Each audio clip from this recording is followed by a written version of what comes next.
오늘은 스가랴 13장 4절에서 6절까지 말씀 묵상하겠습니다.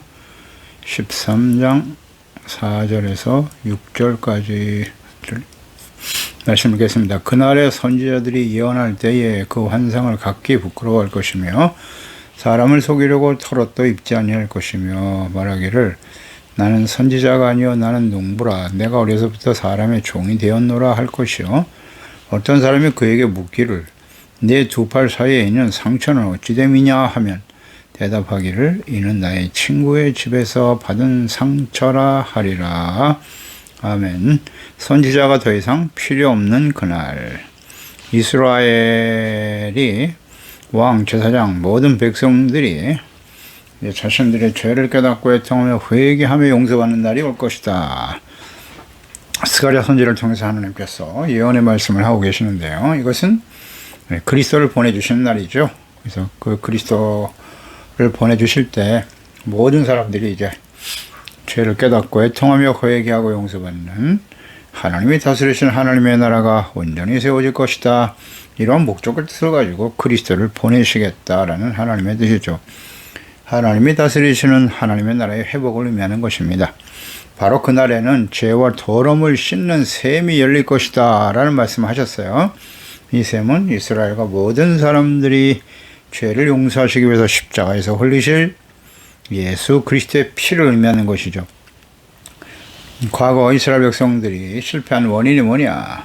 우상 숭배라고 하셨고요. 거짓 선지자들 더러운 귀신이다 라고 분명히 선행절에서 말씀하셨는데, 그러니까 거짓 선지자들은 이스라엘 백성들이 하나님을 버리고 주변에 강한 나라들과 동맹을 맺고 또 그들이 섬기는 우상을 끌어들여 믿고 의지하면 우리도 안전할 것이다, 승리할 거야, 평안을 누릴 수 있을 거야 라고 생각했고, 그렇게 증거했죠. 이 거짓 선지자들이. 그리고 이 어리석고 우매하고 완악한 왕과 지도자들은 자신의 권익을 위해서 하나님이 다스리신 하나님의 나라에 대한 인식이 전혀 없어요. 그들은 오직 자신의 권력을 유지하기 위해서 거짓 선지자들의 말에 귀를 기울였죠. 그러니까 거짓 선지자들의 배후에는 악한 원수 마귀죠. 거짓 귀신들이 역사하는 거고, 그들의 종들로서 거짓 선지자들이 거짓을 전하고 그것을 믿고 따르다가 결국 악을 행하는 거죠. 회개하고 돌이킬 기회를 저버리고 불순종함으로써 나타나는 우상숭배. 따라서 우상숭배라고 하는 것은 마음이 완악한 거예요. 주님의 말씀을 듣고 거부하는 거죠. 그게 우상숭배입니다. 이것이 이제 이스라엘의 멸망의 원인이죠. 하나님의 공의 실현이 될 수밖에 없는. 그러나 하나님의 백성들을 부패하고 타락시킨 거짓 선지자들과 악한 원수 마귀들 모두 다 하나님의 진노의 심판에 처하게 될 것이다 라는 말씀하셨고요. 이어서 4절에 그날에 선지자들이 예언할 때 그 환상을 각기 부끄러워할 것이다 라는 말씀이 있네요. 그러니까 거짓을 말하는 거짓 선지자들에 대한 하나님의 징벌, 아주 엄격하죠. 그 근친이라도 부모 형제라도 아낌없이 제거해야 된다 라고 말씀하셨고요. 이러한 일들이 그리스도를 보내심으로써 이루어질 하나님의 나라에서도 그대로 나타나게 될 것을 말씀하고 계시네요. 그러니까 예수 그리스도가 아닌 그리스도께서 오셔서 거짓 선지자들의 실체를 드러내시는 거죠.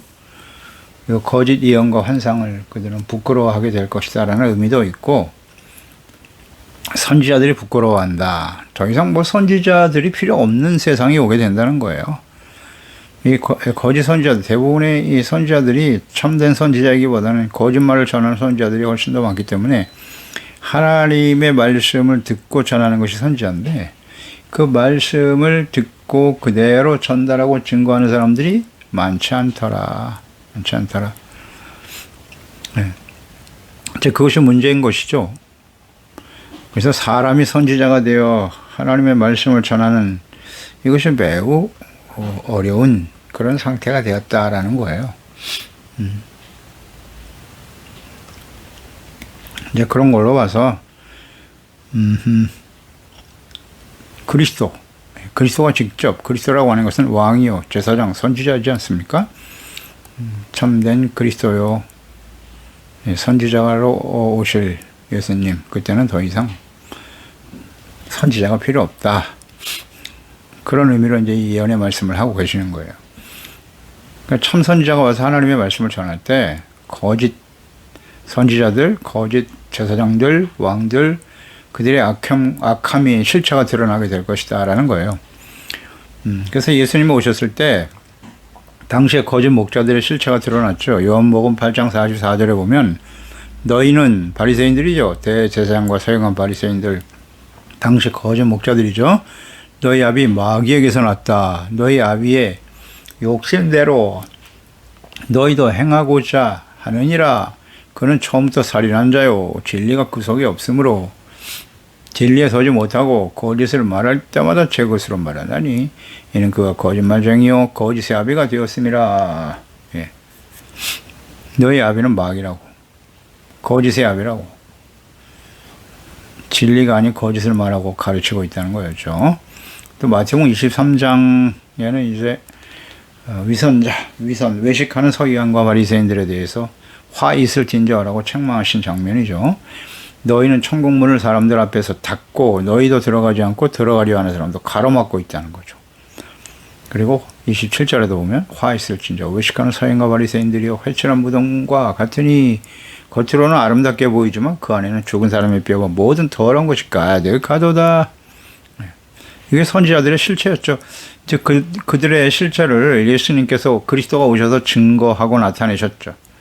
그러니까 그들이 굉장히 부끄러워하는 그들의 실체를 드러냄으로써 더 이상 선지자, 지도자가 의미가 없다라는 것을 이제 밝히신 거죠. 그리고 선지자들은 털옷도 입지 않을 것이다 라는 말씀도 하셨어요. 털옷을 입는 이유는 죄를 슬퍼하기 위해서 털옷을 입었다. 왕하 1장 8절에 보면 그들이 그에게 대답하되 그는 털이 많은 사람인데 허리에 가죽띠를 띠었더이다 하니 왕이 이르되 그는 디셉 사람 엘리야로다. 그러니까 엘리야도 선지자 엘리야가 털옷을 입고 있었던 그런 내용. 또 세례 요한 마태복음 3장 4절에 보면 이 요한은 낙타 털을 옷 입고 허리에 가죽띠를 띠고 음식은 메뚜기와 석청을 먹었다라는 내용도 나오죠. 그러니까 세례 요한도 역시 낙타 털옷을 입고 가죽띠를 띠었다.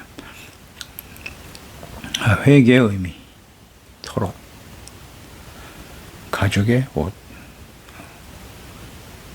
동물의 피를 흘려 속죄함을 받게 하는 의미, 가죽옷을 입혔더라. 아담과 하와가 범죄했을 때, 뭐 그런 의미로 우리가 이해할 수 있겠는데요. 이 역사상 마지막 선지자가 누구냐? 세례 요한이죠. 예수님께서 말씀하셨어요.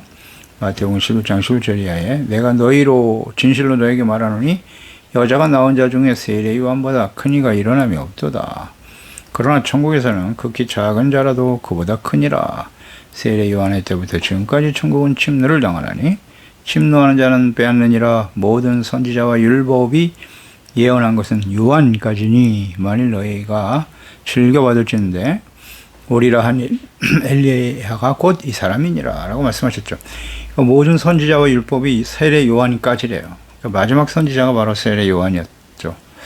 선지자들의 역할은 죄를 깨닫게 하는 거잖아요. 그래서 회개하고 돌이켜서 용서받고 하나님과의 관계 회복되도록 책망과 교훈의 말씀을 전했던 선지자들이죠.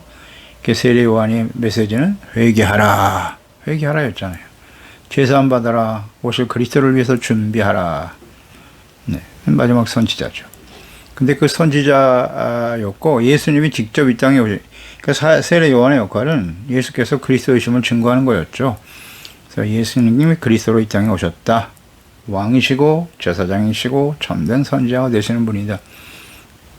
따라서 예수님이 그리스도로 이 땅에 오신 이상 사람이 왕과 제사장 선지자가 필요 없다는 거예요. 더 이상 의미가 없어지는 거예요. 그러므로 자신의 하나님의 말씀을 전하는 선지자라고 말하고 털옷을 입고 예언하는 것 자체가 부끄러운 일이 될 것이다 라는 말씀이에요. 아주 정확한 예언이네요. 그러니까 예수님께서 십자가를 지심으로써 율법과 선지자를 통해 주셨던 죄사함, 구원, 의롭다함으로도 하나님과의 관계 회복되는 믿음으로 의롭다함을 얻게 하는 하나님의 다스를 받는 하나님의 나라 거룩한 백성이 되게 하는 이 언약이 성취된 거예요. 요한복음 19장 30절 예수님 십자가에서 못 박혀 죽으시면서 마지막으로 남기신 말씀 예수께서 신포도주를 받으신 후에 이르시되 다 이루었다 하시고 머리를 숙이니 영원히 떠나가시니라. 예수께서 십자가에 죽으시면서 남기신 마지막 유언과 같은 말씀이잖아요. 다 이루었다. 뭐가 다 이루어졌다는 거예요? 율법과 선지자와 이를 통해서 주셨던 예언의 말씀, 그리스도를 통한 하나님의 구원의 언약 이루어졌도다. 더 이상 선지자가 필요 없어요. 그러니까 예수 그리스도의 영이시고 진리의 영이신 그러니까 예수님과 성령을 보내주셨고 또 성경을 기록하여 남겨주셨기 때문에 더 이상 선지자는 필요치 않게 될 것이다 라는 예언의 말씀인 거예요. 선지자가 부끄러울 수밖에 없죠. 하나님의 아들이 직접 오셔서 하나님의 말씀을 가르쳐 주시고 그 모든 말씀들이 제자들을 통해서 자세히 기록하여 남겨진 성경, 또 예수님과 보혜사 성령님, 또 기록된 성경이 있는 한 선지자는 의미가 없죠. 필요가 없는 시대가 올 것이다. 예수님이 오셔서 다 이루셨습니다. 5절에 말하기를 나는 선지자가 아니요 나는 농부라 내가 어려서부터 사람의 종이 되었노라 할 것이요 그랬어요. 거짓을 전하는 선지자들은 자신이 선지자라는 사실을 숨기고 자신은 농부고 사람의 종이었다라고 고백하게 될 것이라는 말씀인데, 그러니까 모든 선지자들을 통해서 예언하신 말씀이 예수 그리스도를 보내주심으로 완성되었기 때문에 선지자를 통해서 하나님의 말씀을 전해 들을 필요가 없다는 것이죠. 그래서 예수님께서 가르쳐 주시고 전해주신 말씀만이 하나님의 말씀이고 진리임을 듣고 믿어 순종하게 되는 겁니다. 듣고 순종하면 죄사함 받고 구원을 받고 의롭다함으로는 하나님의 자녀답게 살다가 영광스러운 모습으로 주님 앞에 서게 되는 것입니다. 마태복음 22장 35절에 보면 그 중에 한 율법사가 예수를 시험하여 묻되 선생님 율법 중에서 어느 계명이 크리까? 예수께서 이르시되 내 마음을 다하고 목숨을 다하고 뜻을 다하며 주 너의 하나님을 사랑하라 하셨으니 이것이 크고 첫째 되는 계명이요 둘째도 그와 같으니 내 이웃을 내 자신과 같이 사랑하라 하셨으니 이 두 계명이 온 율법과 선지자의 강령이다 라는 말씀하셨죠. 율법서의 질문, 구약 성경에 하나님께서 모세를 통해서 주셨던 계명, 율법이 있는데 어떤 것이 큽니까? 아주 간단하게 요약하셨죠. 하나님 사랑, 이웃 사랑. 10계명을 요약하면 1계명에서 4계명 하나님 사랑, 5계명에서 10계명은 이웃 사랑이죠. 이렇게 요약이 된다는 거죠.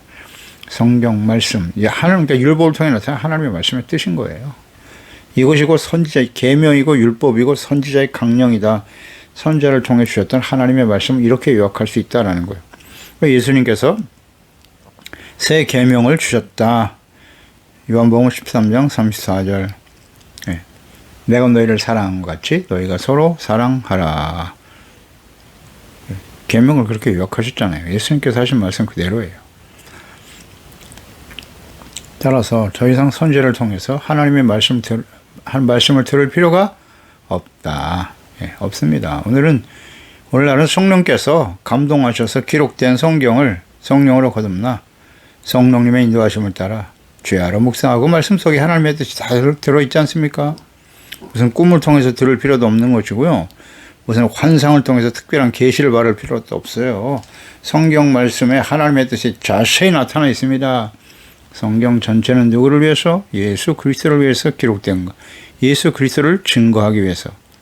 예수님을 통해서 구원을 이루시려고 하는 하나님의 나라와 하나님의 거룩한 자녀와 백성을 회복시키시려고 하는 하나님의 뜻이죠. 어렵지 않습니다. 그래서 오늘날 하나님의 말씀, 성경 이외에 무슨 특별한 계시와 예언의 말씀을 들었다고 말하거나 가르치며 자신이 하나님께로부터 직접 계시를, 남들이 모르는 무슨 특별한 계시를 받았다, 그리고 무슨 선지자와 같은 존재라고 말하고 가르치는 자는 다 거짓입니다. 거짓 선지자예요, 그런 사람들이. 그 이단들입니다. 그래서 마지막 때 이런 거짓 선지자들을 조심하라고 예수님께서 말씀하셨고, 이것이 마지막 때의 징조라고 하셨습니다. 마태복음 24장 3절 4절 예수께서 감람산에 앉으셨을 때 저들이 조용히 와서 이르되 우리에게 이르소서 어느 때 이런 일이 있겠사오며 또 주의 임재하신 것 세상 끝에는 무슨 징조가 있사오리까? 예수께서 대답하여 이르시되 너희가 사람의 미혹을 받지 않도록 주의하라. 많은 사람이 내 이름으로 와서 이르되 나는 그리스도라 하여 많은 사람을 미혹하리라. 11절에 거짓 선지자가 많이 일어나 많은 사람을 미혹하게 할 것이다 라는 말씀하셨어요. 이것이 마지막 때의 징조다. 그러니까 모든 시대에 거짓 선지자와 이단들이, 거짓 목자들이 판을 치고 있었는데요. 사람들 다 미혹하여 멸망의 길로 끌고 왔죠. 그러니 예수 그리스도의 재림과 마지막 심판이 임박한 시대는 더욱더 그러하겠죠. 바로 이 시대면 오늘날입니다. 오늘날 이단들이 성행하게 되는 거예요. 분별력이 없어. 하나님의 자녀 백성들. 먹고 마시고 즐기는 것밖에 없잖아요. 오늘날 이 시대에. 얼마나 살기 좋습니까? 오늘날은 좋은 시대죠. 좋은 것 먹고 건강하게 오래오래 즐기며 살자. 이게 인생의 목표잖아요. 점점 교회, 하나님의 자녀들이 세상을 향해 달려가는 거예요. 세속화되어져 가는 것이고 오직 자신의 이익과 유익, 경제, 돈, 재물 종로를 삼며 살잖아요. 그리스도인들이.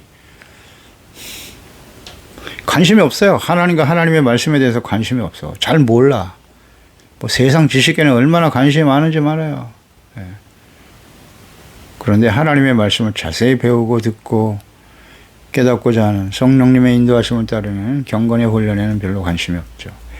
그러니까 이단들이 거짓을 말하고 무슨 특별한 신비한 무슨 체험이 있고 특별한 무슨 계시와 가르침이 있다 보니까 다 거기 넘어가는 거예요. 그냥 모르니까, 분별이 안 되니까요. 특별한 계시를 받았다.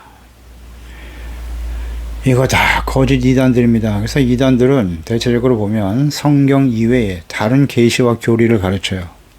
통일교, 원리 강론이다. 거기 따라다니는 목사들도 있더라고요. 돈에 넘어가가지고 어리석은 사람들. 원리 강론을 배우고 앉았어.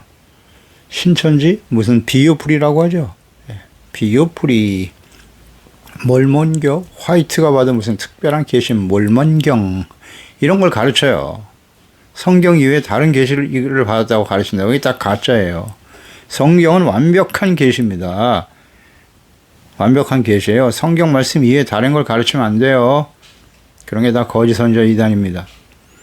6절에 어떤 사람이 그에게 묻기를,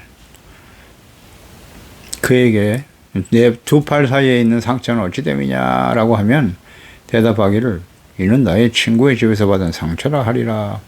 두 팔 사이에 난 상처, 이것은 당시의 이교도들, 우상 섬기는 자들이 자꾸 신에게 제사할 때 칼로 자기 자신을 찌르는 거예요.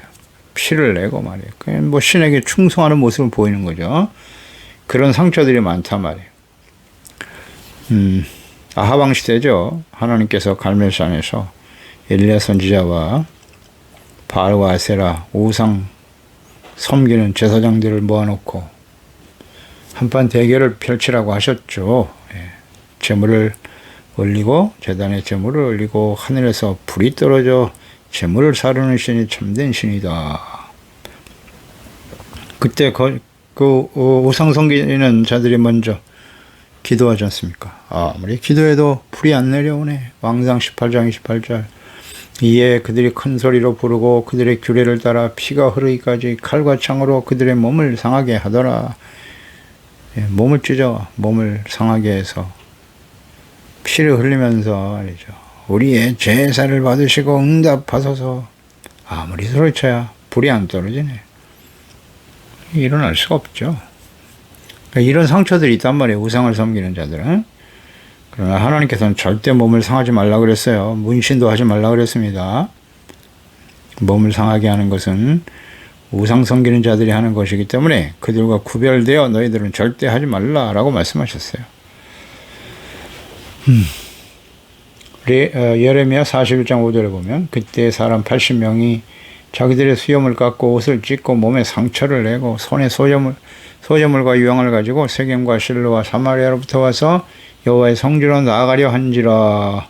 보세요. 수염을 깎지 말라 그랬는데 수염 깎고 옷 찢고 몸에 상처 내고, 이 우상을 섬기는 모습 그대로 가지고 성전으로 나가? 이야, 이런 우상 숭배를 하고 있었단 말이야. 하나님을 섬기는 것을 부끄러워하죠. 깨닫지도 못해요. 이런 내용, 율법에 이걸 금하는 내용이 있다는 사실조차도 모르고 있어. 제사장들이 가르치질 않아. 선지자들이 안 가르쳐줘. 하나님의 말씀을 너무도 모르죠. 모르니까 이런 행동을 하는 거예요. 세상에 있는 모습 그대로 나와서 막 교회 안에서 말이죠. 부끄러운지도 몰라. 그런 말과 행동을 하면서도.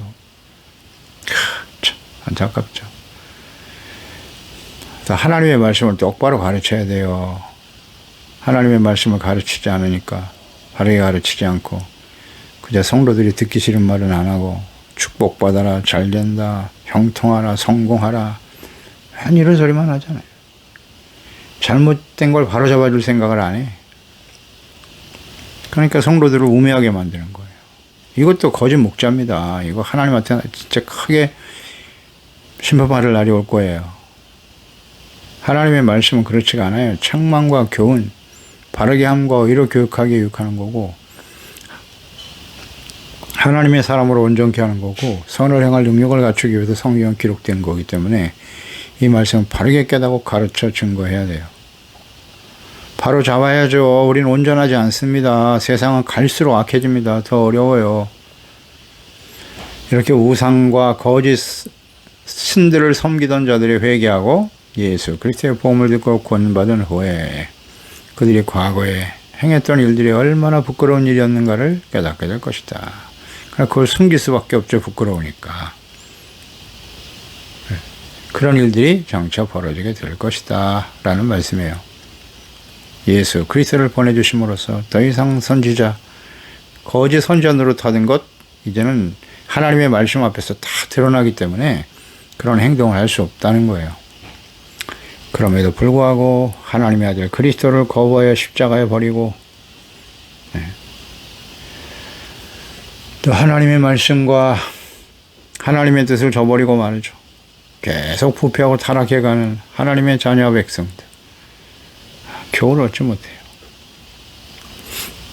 그렇게 해서 새롭게 개혁의 기회를 주시고 하나님께서 이 땅에 주님의 교회를 세우시고 이 복음이 지금 땅끝까지 전파되게 하고 계시는데요. 교회와 그리스도인들이 또다시 과거의 이스라엘 백성들처럼 가톨릭가의 그 잘못된 폐습을 또다시 따라가고 있죠. 그대로 따라가 답습하고 있죠. 어쩔 수 없습니다. 마지막을 향해 달려가는 거예요, 이 세상은. 그래서 이 말씀을 듣는 우리들만큼이라도 예수님이 분명 다시 오실 텐데 부끄럽지 않게 하나님 앞에 설 수 있도록 구원의 은혜를 헛되이 받지 말고 소중하게 여기고 감사하며 찬양하며 두렵고 떨림으로 하나님의 말씀을 복종하고 순종하고 의롭고 거룩하고 진실된 하나님이 다스리시는 하나님의 나라, 주님의 나라가 의의 거룩한 백성으로 살아가는 이를 위해서 경건에 올리는 힘쓰는 우리 모든 지체와 가족들이 되어야 할 것입니다. 기도하겠습니다. 하나님 아버지, 오늘도 주의 말씀을 듣습니다. 하나님께서는 이미 스가랴 선지자 때에 이스라엘 백성들이 바벨론 포로에서 돌아와 예루살렘이 회복되고 성전이 회복되는 그런 과정인데요. 그러나 그들은 또다시 멸망의 길을 갈 수밖에 없다. 부패하고 타락할 수밖에 없다는 거예요. 그 원인은 사람인 제사장과 사람, 선지자들, 왕들 다 부패하고 타락할 수밖에 없다는 거예요. 역사적으로 우리가 부인할 수 없는 사실이에요. 그래서 예수 그리스도를 이 땅에 보내주시지만 이 말씀대로 이스라엘은 또다시 그리스도를 버리고 멸망의 길을 갈 수밖에 없었죠. 이제 하나님께서 그 아들 예수 그리스도 참된 우리의 왕이시고 제사장이시고 선지자이신 예수님을 통해서 또 그 모든 하신 말씀을 자세하게 기록하여 성경을 우리에게 남겨주셨습니다. 과거에는 선지자들을 통해서 하나님의 말씀을 들을 수 있었으나 이제는 성경과 진리의 말씀과 성령님의 감동하심과 인도하심을 따라 하나님의 말씀을 듣고 깨달을 수 있으니 얼마나 감사한지요. 주의 말씀을 통하여 책망과 교훈을 얻어 하나님의 사람으로 의롭고 거룩한 하나님의 자녀 백성으로 세워져 가는 일에 힘쓰는 우리 모든 지체와 가족들이 되게 하여 주소서. 예수 그리스도 오시는 그날에 영광스러운 모습으로 주님을 맞이할 수 있게 하시고 영원한 하나님의 나라에서 구원을 감사하고 찬양하며 증거하는 하나님께 영광을 돌리는 우리 모든 치료들 가족들이 되게 하여 주시옵소서. 예수님의 이름으로 기도드리옵나이다.